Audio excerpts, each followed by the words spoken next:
एक 6 साल की बच्ची कहती है मुझे ये चीज़ दे दो, वो चीज़ दे दो, यानी चीज़ों के लिए जैसे एक बच्चा रमड़ता है, गुस्सा होता है, धरती में लोट-पोट हो जाता है, ऐसे तो हमने नॉर्मल सुना है, लेकिन आज एक बच्ची कहती है या तो मुझे ये चीज़ दे दो, नहीं तो मैं अपने आप को फांसी लगा लूँगी। एक छोटी 6 साल की बच्ची ऐसा क्यों कहती है? बार-बार जब परिवार वाले पूछते हैं, तो वो बार-बार पूछने पर यही कहती है, मैं एक बार ऐसा कर चुकी हूँ और मैं फिर से ऐसा कर दूँगी। उसके अंदर इतना क्रोध, इतना गुस्सा होता है कि लगता नहीं वो 6 साल की हो। उसकी बातों को सुनकर ऐसा लगता है कि मानो कोई 50 साल की महिला बात कर रही हो। आखिर ऐसा क्यों था? और उस लड़की की जो गर्दन है उस पर निशान बने हुए थे और उससे साफ पता चलता था कि इसने पहले भी अपने आप को अपना गला घोटा है। उसके गले पर प्रॉपर निशान बने हुए थे। आइए जानते हैं आज की कहानी में क्या ये सच था या ये बच्ची जो बोलती थी वो सच था, और सच हुआ तो कैसे हुआ, क्योंकि वो बच्ची जीवित थी। नमस्कार, मैं महक चौधरी आज आपके सामने फिर से एक पुनर्जन्म की सच्ची घटना लेकर आई हूँ। आज की जो सच्ची घटना है वो उत्तर प्रदेश के अलीगढ़ से है। अलीगढ़ में एक गांव पड़ता है किशनपुरा, जहां पर गली नंबर 4 में एक परिवार रहता है। उस परिवार में एक लड़की जिसका नाम माया देवी होता है। उस माया देवी का उस परिवार में जन्म होता है। माया देवी बड़ी ही नटखट, बड़ी तेज स्वभाव वाली और छोटी-छोटी बातों पर गुस्सा हो जाने वाली होती है। धीरे-धीरे वो बच्ची बड़ी होती है, लेकिन जब वो 5 से 6 साल की होती है तो उसके नखरे बदलने लगते हैं। वो बार-बार अपने आप को मारने की धमकी देती है। बार-बार कहती है मैं पहले भी ऐसा कर चुकी हूँ और ऐसा करने में मुझे देर बिल्कुल नहीं लगेगी। जब माता-पिता इस शब्द से परेशान हो जाते हैं, तो वो उससे बैठकर बात करते हैं। वो कहते हैं कि बेटा, अगर तुम पहले ऐसा करती तो तुम इस दुनिया में नहीं होती। तभी वो कहती है कि मैं इस दुनिया में दोबारा आई हूँ। पहले जो मैं रहा करती थी, वो मैं त्रिलोकपुरा में रहा करती थी। वो मेरा गाँव, जहाँ ब्राह्मण परिवार में मेरा जन्म था, जहाँ पर मेरे भाई, मेरे बहन सब कुछ थे, और फिर मेरी शादी हो जाती है। शादी होने के बाद जिस परिवार में मैं रहती हूँ, मेरे देवर, जेठ और मेरे ससुर होते हैं, मेरे पति नहीं होते। किसी कारण से वो पहले ही इस दुनिया से चले जाते हैं। मैं अकेली रह जाती हूँ और मैं अपने इस ससुराल में रहती हूँ, और वहाँ पर मैं अपने ससुर से घूंघट किया करती हूँ। वो ससुर जो हम सभी को बेटी मानता था, मेरी देवरानी को भी, जेठानी को भी और मुझे भी, और सबसे ज़्यादा प्यार मुझे किया करता था। लेकिन उन्होंने मुझे इतना मजबूर कर दिया कि मैंने गुस्से में आकर अपने आप को ख़त्म कर लिया था। जब ये बात वो सुनते हैं तो वो बहुत हैरान हो जाते हैं। और आज भी गाँव में ऐसे परिवार हैं जिन परिवारों में जो बहुएँ होती हैं वो ससुर के सामने घूंघट कर लेती हैं, यानी कि पर्दा कर लेती हैं और उनके सामने बोलती तक नहीं। आजकल मॉडर्न ज़माना चल गया है। आजकल मॉडर्न ज़माने के इस चक्रव्यूह में लोग अपने ससुर को पिता मानते हैं। कहने को तो महिलाएं उन्हें अपना पिता मानती हैं, लेकिन जब आदर सम्मान की बात आती है तो वो उनके सामने लड़ने को तैयार हो जाती हैं। लेकिन कायदे से ऐसा नहीं होना चाहिए। अगर आप सच में अपने ससुर को पिता मानते हो, तो उनका पिता तुल्य ही आपको आदर करना चाहिए। आपके पिता अगर आपसे कुछ गलत बात कहते हैं, तो आपको कोशिश होनी चाहिए आपकी कि आप उनके सामने ना बोलें। आजकल तो बेटियां भी पिता के सामने बहुत कुछ बोल जाती हैं, तो ससुर उनके लिए कौन सी बड़ी बात होती है। लेकिन पहले जो संस्कार थे, उन संस्कारों में लड़कियां अपने पिता के सामने बिल्कुल नहीं बोला करती थी। साथ ही साथ ससुर को भी पिता तुल्य समझती थी और ससुर के सामने भी घूंघट किया करती थी। और चाहे वो गलत कह रहे हैं या वो सही कह रहे हैं, जो भी वो कहते थे उनकी बात को माना जाता था। उस समय की ये महिला होती हैं। आज तो इनकी उम्र करीबन 85 साल है। अब ये बताती हैं ये कहानी पूरी, और ये बताती हैं कि जब ये 6 साल की होती है, जो इनके ससुर होते हैं वो इनके गांव में आते हैं। दरअसल इनके गांव में एक लड़की की शादी होती है, और उस लड़की को दूजी बार लिवाने के लिए, दूजी बार को हमारे यहाँ पर आचर कहते हैं, आचर गांठ खोलने के लिए जब ससुराल पक्ष से लोग आते हैं और उस बहू को लिवा कर लेकर जाते हैं, वैसे ही वो बुजुर्ग आता है। और ये वहां पर खेल रही थी। ये महज 6 साल की होती है माया देवी, और जैसे ही अपने ससुर को देखती है तो वो घूंघट करके खड़ी हो जाती है। एक 6 साल की बच्ची जो अपने मायके में है और जिसने घूंघट किया हुआ है, सब बहुत हैरान होते हैं। इसके घूंघट के तरीके को देखकर ऐसा लग रहा था मानो ये कितनी परफेक्ट हो। कब से घूंघट करती चली आ रही है, कोई पता ही नहीं लग रहा था। उसके तौर तरीके को देखकर बहुत हैरानी हो रही थी। इन सब को देखकर अब पहले ही उन्हें पता था कि माया देवी का दूसरा जन्म है और त्रिलोकपुरा से है। और जब त्रिलोकपुरा से बारात यानी कि जो लेने वाले थे, लड़की को लेने वाले आए थे, वो भी त्रिलोकपुरा से थे। अब वहां के कुछ बुजुर्ग लोग इस चीज को देखकर उनके दिमाग में सारी बात घूम जाती है और अब उस लड़की को बुलाते हैं और उनसे पूछा जाता है कि क्या तुम इन्हें जानते हो। तो वो बुजुर्ग मना कर देता है, लेकिन वो लड़की कहती है ये मुझे नहीं जानते, इनसे मैं घूंघट किया करती थी, लेकिन मैं इनको जानती हूँ, ये मेरे ससुर जी हैं। बड़े ही इतरा कर एक छोटी बच्ची 6 साल की बोलती है ये मेरे ससुर जी हैं। अब सब हैरानी होती है। तभी वो ससुर जी पूछते हैं कि बेटा कौन सा परिवार था, कैसे रहा करते थे, तुम्हारे पति की डेथ कैसे हुई थी। वो सब कुछ करेक्ट बताती है। वो सब कुछ बताती है और कहती है कि मेरे पति का जब खेतों पर काम करने गए थे तो सांप के काटने से वो इस दुनिया से चले गए थे और उसके बाद मैं आप सबके साथ रहा करती थी। आप सब मेरा बहुत ख्याल रखा करते थे, लेकिन एक दिन घर में किसी बात को लेकर झगड़ा होता है और उस झगड़े में मैंने अपने आप को फंदे से लटका लिया था। आप लोग बहुत रोए थे, मैंने बहुत देखा था।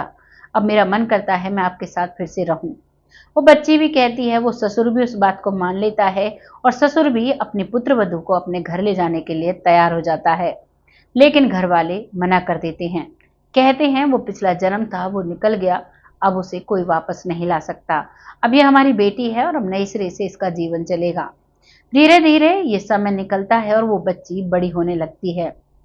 तो गांव में ऐसा हुआ करता है कि गांव में हमारे जो बुजुर्ग लोग होते हैं उनके लिए हम एक छोटी छोटी सी ईंटों से, थामरा बोलते हैं हमारे यहाँ, तो वो बनाते हैं और उस पर दूध चढ़ाने के लिए हम अमावस्या को जाते हैं, या कोई त्योहार होता है तब घी का दीपक लगाने के लिए जाते हैं। वैसा ही माया देवी का होता है और जब माया देवी अपनी माँ के साथ उस जगह पर घी का दीपक जलाने के लिए जाती है तो वहीं पर एक सांप बैठा हुआ होता है और वो माया देवी के पीछे भागने लगता है। दरअसल बताया जाता है कि वहां पर सोना चांदी ऐसे दबा हुआ था। पहले समय में जो खेत घर गांव हुआ करते थे, वो गांव के गांव उसे खेरा बोलते हैं, जैसे दादा खेड़ा हो गया। ऐसे जब वो पलटते थे तो उनमें हमारे घर दब जाया करते थे। वो टीला बना हुआ होता और वो टीले को जब खोदते हैं तो उसमें से मिट्टी के घड़े या फिर सोने से भरा हुआ मटका या फिर चांदी से भरा हुआ मटका या फिर घर की चीजें या फिर कपड़े माट में भरे हुए, क्योंकि पहले तो कपड़ों को भी मटके में रखा जाता था। अब ऐसी चीजें निकलती हैं और उन चीजों को लोग बड़े गौर से देखते हैं। ये वो खेरा होता है। बताया जाता है एक समय बहुत जोर से प्रलय आती है और वो पलट जाता है। वो गांव होता है, उस गांव पर ही वो अपने जो उनके बुजुर्ग लोग होते हैं उनकी प्रतिमा बनाते हैं और उस पर दीपक लगाने, घी का दीपक जलाने के लिए जाते हैं। वैसे ही वो जाती है और जब सांप उसका पीछा करता है तो सब डर जाते हैं। वो सांप दरअसल उस जगह की रखवाली करता है। आज भी कई गांवों में आपको ये चीजें मिल जाएंगी। हमारे गांव में भी बताया जाता है जो बानासुर राजा थे, जो कि एक असुर थे, जिनसे कान्हा जी ने 17 बार युद्ध लड़ा था, उस गांव से मैं बिलोंग करती हूँ। और हमारे गांव में भी हम उसको ढाया बोलते हैं, टीला बोलते हैं, पहाड़ बोलते हैं। इस तरीके का एक बहुत बड़ा ढाया है, टीला है और उसको उसकी साइड से जगह बनाई हुई है। उस पर कुछ लोग बसे हुए हैं, जो लोग कुछ अनुसूचित जाति के हैं, कुछ नॉर्मल हैं, और वो लोग वहां पर रहते हैं और रहने के बाद वहीं पर उनके घर हैं। और वहां पर कई बार ऐसा हुआ है जब अपना घर बनवाने के लिए नींव खोदी जाती है तो कई लोगों को धन मिला है, कई लोगों को कई सारी चीजें। बताया जाता है कलसा टोकनी, मटका और जैसे जेगिर बोलते हैं, ऐसे कलसा और टोकनी होता है, दोनों पानी से भरे हुए मिले। वो जब अंदर जाकर देखते हैं तो पूरा एक कमरा मिलता है। जब वो अपने घर के लिए नींव खोदते हैं और फिर उसे वो पूरा खोलते हैं, जिसके अंदर एक कलसा टोकनी पानी से भरा हुआ रखा था। और अचंभे की बात यह है, न जाने कब से वो कलसा टोकनी भरे हुए रखे थे, लेकिन उनमें जो पानी था वो बिल्कुल शुद्ध था, वो बिल्कुल भी खराब नहीं हुआ था। ना ही उनमें कोई कीड़ा था, ना ही कुछ चीज थी। और वहां फिर वो अपना घर बनाते हैं। ऐसा हमारे गांव में भी है और कई गांव में मैंने खुद ने देखा है, और आप लोग जो कहानी सुन रहे हैं उन्होंने भी देखा जरूर होगा। कई गांव में बहुत ऊंची ऊंची जगह होती हैं जहां पर बताया जाता है पहले समय पर जब पृथ्वी उलट पुलट हुई थी तो इन जगह पर गांव बने हुए थे। गांव थे, लोग रहा करते थे, और जब ये पलट जाती है तो वहां पर टीला बन जाता है। वैसे करके ये टीले होते हैं। ये कहानी यहाँ समाप्त हो जाती है। ये जो महिला है आज 85 साल की है और ये बताती है कि मैं अपने ससुर को देखकर घूंघट कर लिया करती थी और मेरे ससुर ने बहुत समय तक हाथ जोड़े। आज तो मेरे ससुर नहीं है और आज तो मेरे परिवार के जो मेरे बच्चे थे वो भी काफी बुजुर्ग हो गए हैं, उनमें से कई इस दुनिया से भी चले गए हैं। लेकिन कुछ दिन पहले जब मेरी बेटी की शादी होती है तो जो मेरे पिछले जन्म का बेटा है वो खुद तो नहीं आता, लेकिन 500 रुपए का कन्यादान मेरी बेटी के लिए भेजता है और कहता है कि वो मेरी बहन है। भले ही हम इस जन्म के रिश्ते नहीं है, लेकिन वो मेरी पिछले जन्म की माँ है और उसकी वो बेटी है तो वो मेरी बहन हुई। वो 500 रुपए उसकी विदाई के लिए वो देता है, जो कि उसके बहुत काम आते हैं, और बहुत अच्छे से वो अपनी बेटी की शादी करती है। और बेटा, इस जन्म में उसके एक बेटा और एक बेटी है, पिछले जन्म में उसके दो बेटा और दो बेटियां थी। बहुत अच्छे से पिछले जन्म का परिवार भी रहता है और इस जन्म का परिवार भी बहुत अच्छे से रहता है।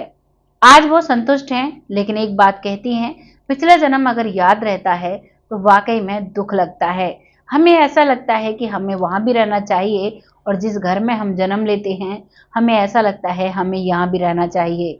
हम एक जगह के ना होकर कहीं के भी नहीं रह जाते हैं, ऐसा उन्हें महसूस हुआ।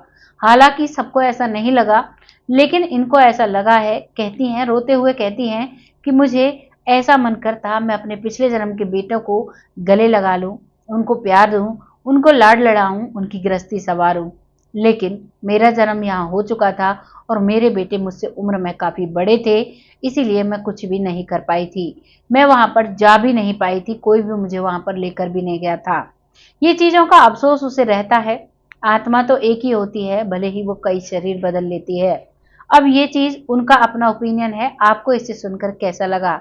क्या उसे इस चीज का दुख मनाना चाहिए या फिर उसे खुश होना चाहिए कि उसका पिछला परिवार भी खुश है और इस जन्म का परिवार भी खुश है और सब चीज से, हर चीज से सर्वगुण संपन्न है? आपको जो लगा है आप कमेंट बॉक्स में लिखिएगा, लोगों के साथ शेयर करिएगा, क्योंकि आपका शेयर हमारे लिए बहुत महत्व रखता है।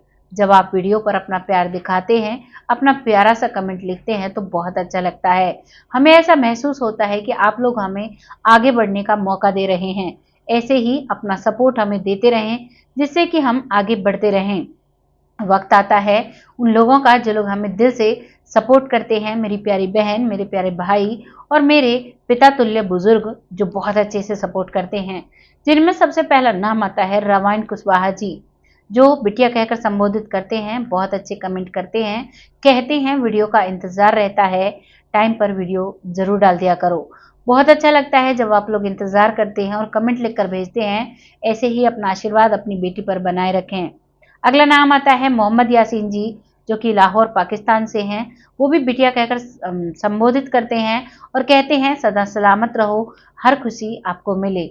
आपका तहे दिल से आभार व्यक्त करते हैं अपनी बेटी को ऐसा आशीर्वाद देने के लिए। आप भी हमेशा खुश रहें, स्वस्थ रहें, अपने जीवन में सभी खुशियों को पाएं। ऐसे ही अपना प्यार और आशीर्वाद हमारे सर पर बनाए रखें।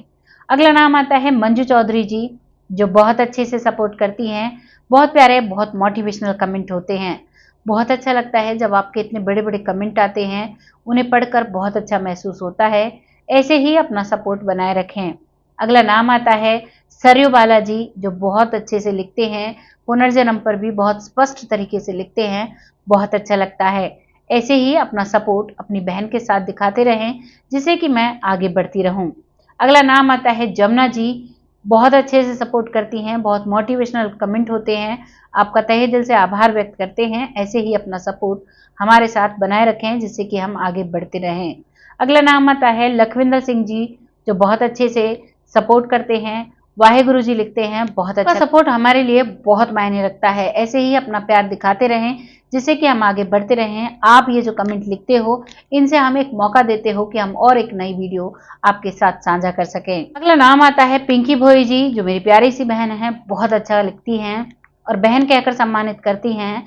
बहुत अच्छा लगता है जब आप लोग कमेंट लिखते हो, हमें आगे बढ़ने का मौका देते हो। ऐसे ही अपना सपोर्ट हमारे साथ बनाए रखें। आपका तहे दिल से, दिल की गहराइयों से आपके अपने चैनल पर स्वागत करते हैं। अगला नाम आता है साक्या जी, अनिल साक्या, जो कि फरीदाबाद से हैं। बहुत अच्छे से कमेंट लिखते हैं, बहन कहकर सम्मानित करते हैं, बहुत अच्छा लगता है। ऐसे ही अपना सपोर्ट बनाए रखें। अगला नाम आता है भूप सिंह सैनी जी, जो बिटिया कहकर संबोधित करते हैं, दिल्ली नरेला से हैं। बहुत अच्छा लगता है जब आप कमेंट लिखते हो, आपका कमेंट बहुत बड़ा होता है। जय जय शिवशंकर, जय श्री राम लिखते हैं, आपका कमेंट बहुत अच्छा होता है। ऐसे ही अपना सपोर्ट बनाए रखें, जिससे कि हम आगे बढ़ते रहें। अगला नाम आता है सरिता गौर जी, जो बहुत अच्छे से सपोर्ट करती हैं, बहुत प्यारा कमेंट भेजती हैं। ऐसे ही अपना सपोर्ट बनाए रखें। नाम की लिस्ट बहुत लंबी है, अभी बहुत सारे नाम रह गए हैं, जिनको अगली वीडियो में जरूर ले लिया जाएगा। तब तक आप सब खुश रहें, आबाद रहें, भगवान से यही प्रार्थना करती हूँ। तब तक के लिए जय हिंद, जय भारत।